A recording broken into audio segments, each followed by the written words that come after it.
নমস্কার সুপ্রিয় বন্ধুরা, দেখছেন এই মুহূর্তের আবহাওয়ার গুরুত্বপূর্ণ খবর। আজ 8ই জুলাই বুধবার চলে আসলাম গুরুত্বপূর্ণ আবহাওয়ার খবর নিয়ে। সুপ্রিয় সুধী দর্শক, আপনারা কোন জেলা থেকে দেখছেন, আবহাওয়ার পরিস্থিতি কী হয়েছে অবশ্যই আমাদের ভিডিওর কমেন্ট বক্সে লিখে জানাবেন। ইতিমধ্যে জারি হয়েছে লাল কমলা সতর্কবার্তা। জেলায় জেলায় অতি ভারী বৃষ্টির সতর্কবার্তা রয়েছে। উত্তরবঙ্গে এবং দক্ষিণবঙ্গে ভারী বৃষ্টি রয়েছে। উত্তর বাংলাদেশ, সিলেট, ঢাকা সহ সমস্ত অঞ্চলে প্রবল বৃষ্টির সতর্কবার্তা রয়েছে। দক্ষিণবঙ্গেও আজও ভারী বৃষ্টির সতর্কবার্তা রয়েছে। দক্ষিণবঙ্গে বৃহস্পতিবার এবং শুক্রবারও ভারী বৃষ্টির সতর্কবার্তা রয়েছে। বন্ধুরা, জানবো কোন কোন জেলাতে ভারী বৃষ্টির সম্ভাবনা রয়েছে। আগামী 5 দিন আবহাওয়া কেমন থাকতে চলেছে আমাদের পশ্চিমবঙ্গ তথা বাংলাদেশ, আসাম, মেঘালয়, মণিপুর, মিজোরাম। অবশ্যই ভিডিওটাকে ধৈর্য সহকারে সম্পূর্ণ দেখবেন এবং চ্যানেলটিকে সাবস্ক্রাইব করে রাখবেন। প্রথমে বজ্রবিদ্যুৎ সব বৃষ্টিতে আসলাম, যে দেখে নেব যে কোথায় কোথায় ভারী বৃষ্টি হচ্ছে। মুম্বাই, সুরাট, এই অঞ্চলগুলোতে, বালগেবি যে অঞ্চলগুলোতে রয়েছে সেখানে কিন্তু প্রবল বৃষ্টি চলছে। আগামী 24 ঘন্টায় ভারী বৃষ্টি চলবে। যে নিম্নচাপ রয়েছে সেটা প্রয়াগরাজের কাছে অবস্থান করছে। প্রয়াগরাজ, দিল্লি, জয়পুরের কাছাকাছি নিম্নচাপ আস্তে আস্তে কিন্তু সরে গেছে এবং উপর দিকে চলে গেছে। এর প্রভাবে উত্তরবঙ্গের জেলাগুলোতে প্রবল বৃষ্টি সম্ভাবনা রয়েছে। নিম্নচাপ অক্ষরেখা রয়েছে উত্তরবঙ্গের উপরে। দক্ষিণবঙ্গ থেকে সরে গিয়ে কিন্তু সেটা উত্তরবঙ্গে গিয়ে অবস্থান করছে। তো উত্তরবঙ্গে ভারী বৃষ্টির সম্ভাবনা আমরা লক্ষ্য করতে পারছি। উত্তরবঙ্গের জেলায় জেলায় ভারী বৃষ্টি হবে। মালদা, বালুরঘাট, রায়গঞ্জ, তারপরে হচ্ছে দিনাজপুর, এই সমস্ত অঞ্চলগুলোতে ভারী বৃষ্টি থাকবে। দক্ষিণবঙ্গের জেলাগুলোতেও আজ ভারী বৃষ্টি থেকে মাঝারি বৃষ্টি আমি বলতে পারি। দক্ষিণবঙ্গে আজ বৃষ্টিপাতের সম্ভাবনা যেটা রয়েছে মূলত মালদা এবং মুর্শিদাবাদ জেলায়, কলকাতার সমস্ত অঞ্চলগুলোতে বৃষ্টিপাত আমরা লক্ষ্য করতে পারছি। বন্ধুরা, পাটনা, বোলপুর, বিরাটনগর, গোরখপুর, এই সমস্ত অঞ্চলগুলোতে ভারী বৃষ্টি থাকবে। বগুড়া, কলকাতা, সিলেট এবং ঢাকা, রাজশাহী, এই সমস্ত অঞ্চলগুলোতে ভারী বৃষ্টি আমরা লক্ষ্য করতে পারছি। শুক্রবার আমরা লক্ষ্য করতে পারছি বেরগুনা, ঢাকা, সিলেট সমস্ত অঞ্চলগুলোতে ভারী বৃষ্টি আমরা লক্ষ্য করতে পারছি। তারপরে কলকাতার সমস্ত অঞ্চলগুলোতে ভারী বৃষ্টি আমরা লক্ষ্য করতে, প্রয়াগরাজ, মেও, পাটনা, বোলপুর সমস্তগুলোতে আমরা ভারী বৃষ্টি লক্ষ্য করতে পারছি। রাজশাহীর দিকেও আমরা ভারী বৃষ্টি লক্ষ্য করতে পারছি। ধানবাদ, তারপরে হচ্ছে এদিকে আমরা লক্ষ্য করতে পারছি সিঙ্গুলি, প্রয়াগরাজ, পাটনা, গোরখপুর, এই সমস্ত অঞ্চলগুলোতে বৃষ্টির যে খামতি ছিল সেখানে বৃষ্টিপাত থাকবে। শুক্রবার এবং বৃহস্পতিবার এই সমস্ত অঞ্চলগুলোতে, যেরকম সিলেট, কক্সবাজার, এই সমস্ত অঞ্চলগুলোতে কিন্তু আমাদের ভারী বৃষ্টি চলবে। কলকাতার এই সমস্ত অঞ্চলগুলোতে ভাটপাড়া, কৃষ্ণনগর এবং বগুড়া, তারপরে হচ্ছে এদিকে কলকাতা, পুরুলিয়া, বাঁকুড়া, বীরভূম, দুর্গাপুর, আসানসোল, বর্ধমান, এই সমস্ত অঞ্চলগুলোতে বৃষ্টি থাকবে। শুক্রবার প্রবল বৃষ্টি থাকবে নদিয়া জেলায় এবং মুর্শিদাবাদ জেলায়। শুক্রবার প্রবল বৃষ্টি থাকবে, আমি জেলাটা বলে রাখি, মুর্শিদাবাদ এবং নদিয়া, এই সমস্ত অঞ্চলগুলোতে প্রবল বৃষ্টি থাকবে শুক্রবার। বৃহস্পতিবার, শুক্রবার এই সমস্ত অঞ্চলগুলোতে বৃষ্টি থাকবে। শুক্রবার সকাল থেকে 24 পরগনা, ডায়মন্ড হারবার, হলদিয়া, কাকদ্বীপ, সাগর আইল্যান্ডে প্রবল বৃষ্টি থাকবে। ঘন্টা 40 থেকে 50 কিলোমিটার গতিবেগে কিন্তু ঝোড়ো হাওয়া থাকবে। শুক্রবারে যেটা আমরা লক্ষ্য করতে পারছি, শুক্রবারে ভারী থেকে অতি ভারী বৃষ্টি। শনিবারও কিন্তু ভারী থেকে অতি ভারী বৃষ্টি আমরা লক্ষ্য করতে পারছি। বন্ধুরা, শুক্রবার, শনিবার এবং রবিবারে ভারী থেকে অতি ভারী বৃষ্টি, 200 থেকে 300 মিলিমিটার বৃষ্টি কিন্তু উত্তরবঙ্গের জেলাগুলোতে হবে এবং প্রয়াগরাজের দিকে এবং ইউপি, বিহার, ঝাড়খণ্ডের দিকে প্রায় 400 মিলিমিটার থেকে 500 মিলিমিটার বৃষ্টি হয়ে যাওয়ার সম্ভাবনা আমরা লক্ষ্য করতে পারছি। বন্ধুরা, তো বিভিন্ন অঞ্চলে আমরা লক্ষ্য করতে পারছি ভারী বৃষ্টি। নতুন নতুন নিম্নচাপ থাকছে, বঙ্গোপসাগরের যে উষ্ণতা সেটাও বাড়ছে।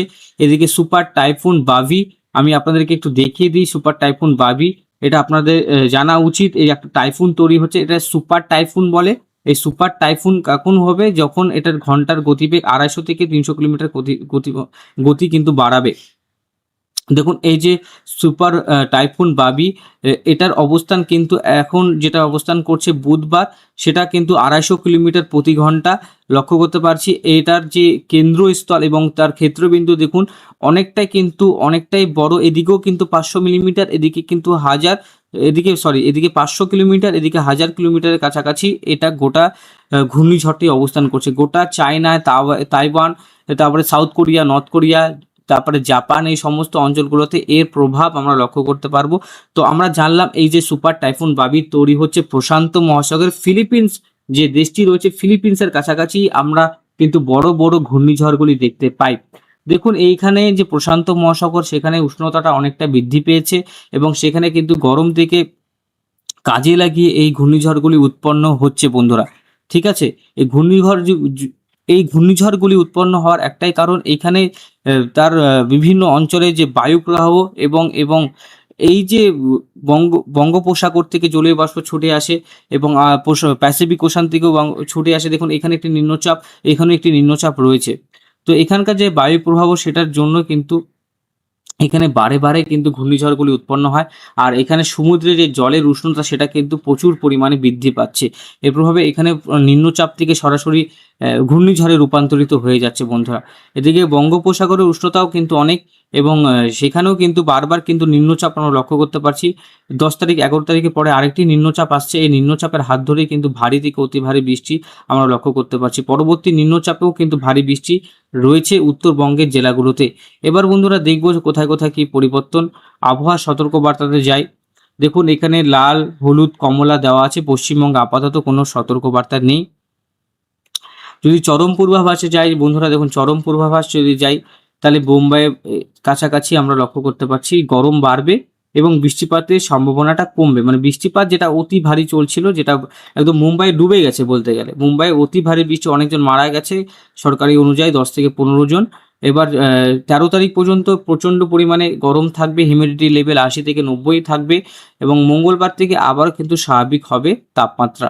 মানে আগামী 4 থেকে 5 দিন মুম্বাই, হায়দ্রাবাদ, বেঙ্গালুরু এর কাছাকাছি শুকনো ওয়েদার থাকবে। কারণ বলছি দেখুন এখানে একটা শুকনো ওয়েদারের আমরা আভাস কিভাবে পাচ্ছি। দেখুন আমরা বায়ু প্রবাহ দিকে যাই এবং বৃষ্টিপাতের দিকে যাই। দেখুন হলুদ হলে এই জায়গাটা হলুদ মানে শুকনো, যেখানে যেখানে শুকনো আবহাওয়া, দেখুন এই পাশে বৃষ্টি, নীলটা মানে অতি ভারী বৃষ্টি। এদিকেও কিন্তু পোর্ট ব্লেয়ার দ্বীপ, বে অফ বেঙ্গলে কিন্তু প্রচণ্ড গরম এবং এখানে বৃষ্টিপাত একদম শুকনো। এখানে বৃষ্টিপাত রয়েছে কক্সবাজার এবং ঢাকার কাছাকাছি আমরা লক্ষ্য করতে পারছি যে এখানে বৃষ্টিপাত রয়েছে। এবার বিশাখাপত্তনম, ভুবনেশ্বরের দিকেও আমরা দেখতে পাচ্ছি যে হালকা হালকা কিন্তু আমরা বৃষ্টিপাত কমই পাচ্ছি। কিন্তু এই যে অঞ্চলটাতে প্রবল বৃষ্টিপাত ঘটছিল, এটা একটা ভালো খবর। সেখানে কিন্তু একটু শুকনো আবহাওয়া আসছে, মানে গরমটা বাড়বে, জলের যে লেয়ার সেটা কমবে, যেটা একদম সব কিছু ডুবে গেছিলো সেটা কিন্তু আস্তে আস্তে স্তরটা নামতে শুরু করবে। তো প্রচুর পরিমাণে কিন্তু হিউমিডিটি লেভেল বাড়বে, শুকনো আবহাওয়া থাকবে 13 তারিখ 14 তারিখ পর্যন্ত। 14 তারিখের পর থেকে আবারও মাঝারি বৃষ্টি হবে বোম্বের দিকে। তো আশা করি বন্ধুরা আমি বোঝাতে পারলাম। উপগ্রহ চিত্র একটু দেখিয়ে দিই, উপগ্রহ চিত্র কি রয়েছে। দেখুন উত্তরবঙ্গের জেলাগুলোতে এখানে দেখুন এই যে বৃষ্টিটা হচ্ছে বালুরঘাটে, এখানে একটা প্রবল বৃষ্টি হচ্ছে কালকে থেকে। রায়গঞ্জ, কাটিহার এই সমস্ত অঞ্চলগুলোতে প্রচুর কিন্তু বৃষ্টিপাত দেখতে পাচ্ছি। আরারিয়া এখানেও বৃষ্টিপাত দেখতে পাচ্ছি। উত্তরবঙ্গের জেলাগুলোতেও আমরা হালকা মাঝারি বৃষ্টি আমরা লক্ষ্য করতে পারছি। তো পরবর্তী সময়ে আবারও উত্তর দিনাজপুরে হালকা মাঝারি বৃষ্টিপাত থাকবে এবং সবথেকে বেশি বৃষ্টিপাত হবে কাটিহার, শিবগঞ্জ, ভাগলপুর, পূর্ণিয়া, সারসা, সুপল, আরারিয়া এই সমস্ত অঞ্চলগুলোতে যে বৃষ্টির ঘাটতি ছিল সেটা কমে যাবে। গোটা পশ্চিমবঙ্গে কলকাতা, আলিপুরদুয়ার, উত্তরবঙ্গে আলিপুরদুয়ার, কোচবিহার দিকেও মেঘলা আকাশ। এদিকে প্রচুর পরিমাণে বৃষ্টি হচ্ছে কক্সবাজার, সন্দ্বীপ আইসল্যান্ড, তারপরে ত্রিপুরা, নোয়াখালী, তারপরে বারগুনা বলে জায়গা রয়েছে, মাথাবেরিয়া, জিংনগর এই সমস্ত অঞ্চলগুলোতে বৃষ্টিপাত হচ্ছে। বাঁকুড়া, দুর্গাপুর, আসানসোল, সিউড়ি, দেওঘর, সালার, গোটা পশ্চিমবঙ্গে কিন্তু মেঘলা আকাশ। উত্তরবঙ্গের দিকে হালকা মাঝারি বৃষ্টিপাত আমরা লক্ষ্য করতে পারছি। তো পরবর্তী সময় উত্তরবঙ্গে বৃষ্টিপাত আরও বাড়ার সম্ভাবনা রয়েছে।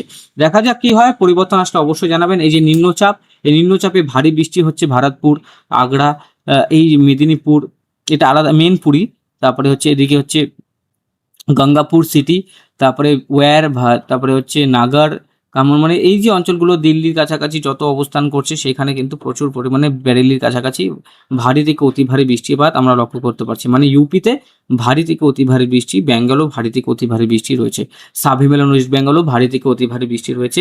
দক্ষিণবঙ্গে শুক্র, শনি, রবি 3 দিনই ভারী বৃষ্টির সতর্কবার্তা রয়েছে।